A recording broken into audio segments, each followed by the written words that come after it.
Hi, my name is Larissa Kaiser, and I'm the founder of Jill, a Women Plus in Translation reading series that spotlights women and/or non-binary translators, or translators of women and/or non-binary authors, or both. Jill began as a live bi-monthly reading series in New York City in 2019, but it's now gone online, which is actually really exciting because it means that we get to accept submissions from translators who are not only in the New York City area, but also all around the country and in many cases all around the world. Going forward, we will be posting a new video of a translator reading on our YouTube channel every week on Wednesdays.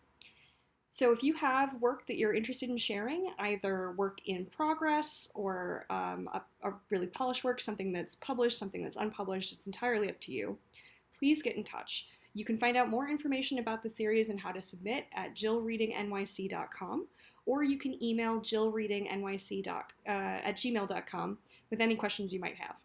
So now, please enjoy the reading. Thank you.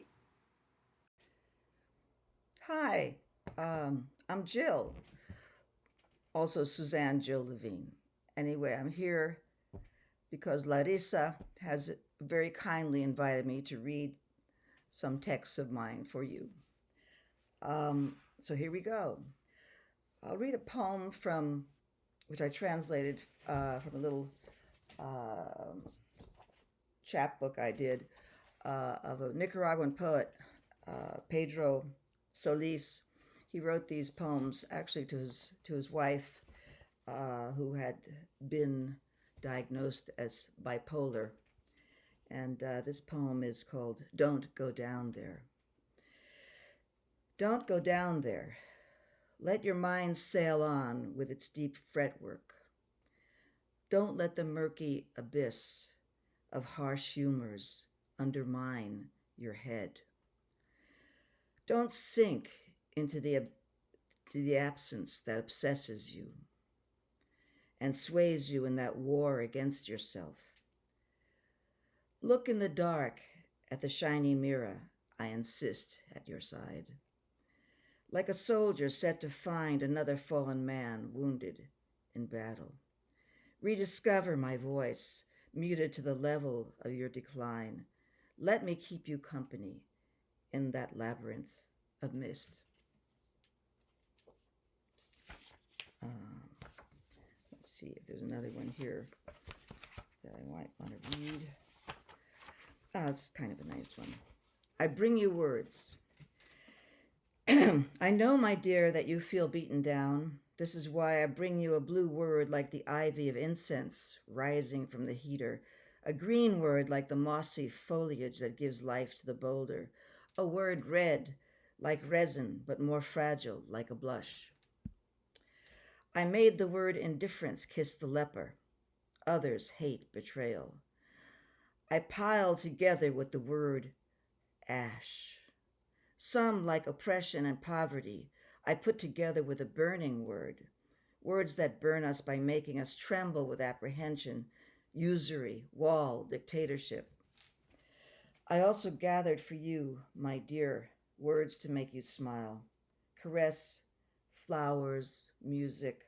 I placed them like buds in your lap to watch them beat the air like colorful butterflies.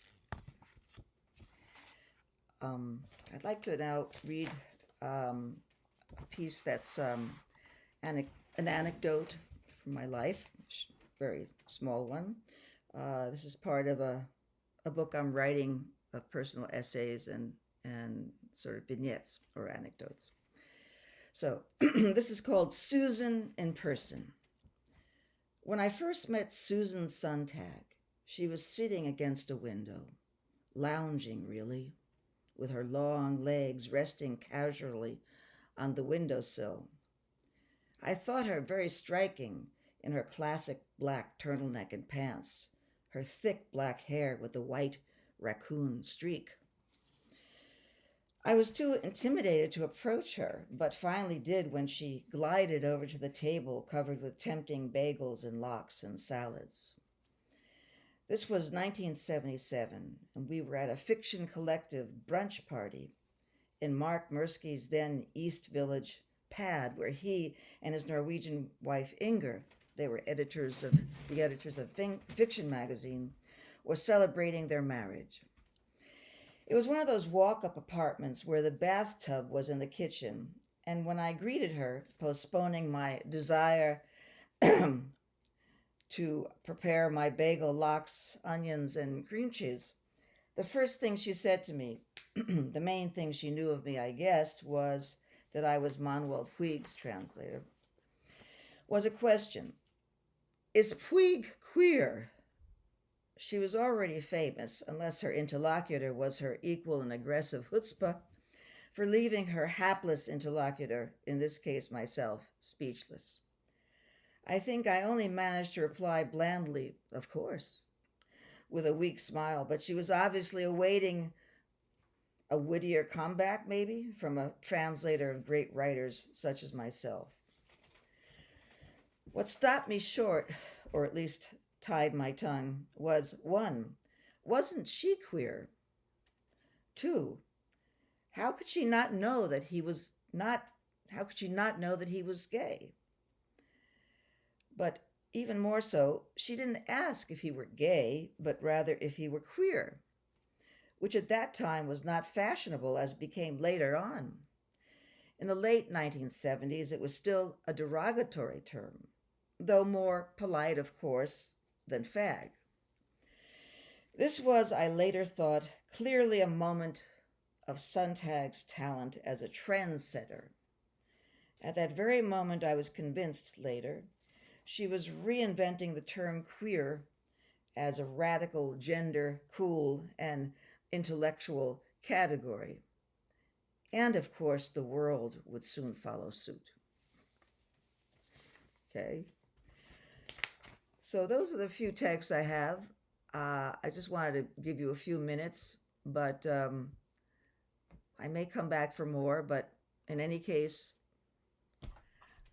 let us rejoice with words. Thank you so much.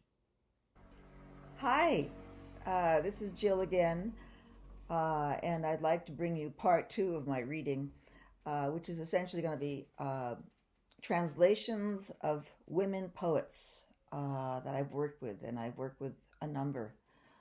One text will be the first text by Marjorie Agosín from Chile. She's writing a series of texts about the sea. And then the other will be a few poems that came out in Reversible Monuments, which is an anthology of contemporary Mexican poetry. And these are poems by Coral Bracho that I did quite a while ago. A wonderful poet. There's sort of like an organic sensuality to her poems. I'd say it's almost like they're love poems to everything, but very sensual. Probably she's talking about sex a lot, but which if you met her, it wouldn't be your first thought. She seemed like a rather very introverted person. Anyway, at least from what I remember. Okay, so here's the text by Marjorie Agosín, about the sea. For me, exile lasted longer than it should have. Days and months turned into years during which I got used to living in another language and far from those who were the memories of my family. Sometimes at night, when I'd feel the surge of anxiety, I would look toward the sea, and from my grandparents' balcony, from the memory of this beloved balcony, my fingers would slide over the damp sand as if the paper on those walls that surrounded me were the waves from my childhood. I would imagine the sea from a distance, the Pacific, the ocean that carried my great-grandparents around Cape Horn toward Valparaiso, the same that brought me and my brothers and sisters from New York, braided with our memories and crossings, the same sea that has seen the passage of history and that has signified refuge to those who continue to cross it. Marjorie Agosín, thank you. And here are some poems, as I said, from the works of Coral Bracho, Mexican poet. Her poems tend to be quite long, so I'm reading some of the shorter ones. This is called in Spanish, Desde esta luz, From this light. From this light into which, with delicate flame, eternity falls. From this attentive garden, from these shadows, opens a threshold to time, in which objects become magnetic, plunging into what holds and offers them up, clear, rounded, generous. Fresh and filled with their joyous volume, their festive splendor, their star-like depths. Solid and diverse, they fuse their space with their moment, their precise orchard to be sensed, like clear-cut stones in a garden, like intervals traced upon a temple. A door, a chair, the sea, the profound unbound whiteness of the wall. Brief lines center it. The tamarind trees leave a brilliance inside the thick night. A decanter releases the solar sound of water. And the firm warmth of his hands, the dense night, the vast night flowing over the deep stream, leaves behind its endearing warmth. Okay, here's another one coming up. Okay. Upon it they gently reflect. In the mirror of time, consciousness flickers. Fine serpent of glass, it surrounds things, enfolding, creating, pinning them down. It sees itself looking at its reflection, sees its image looking. Its movements become cautious and slow, leaving crevices in its discourse, whose design the crevices trace as they shine, replacing movement. Their arabesques subdue the haunches of the sea, in whom silence breathes. Time is a mirror beneath the blue. Upon it they reason with their fine little stings. Upon it they gently reflect. Okay, okay, now a couple of more even, let me see, a couple more, or is it one more? I think one more. I can find it.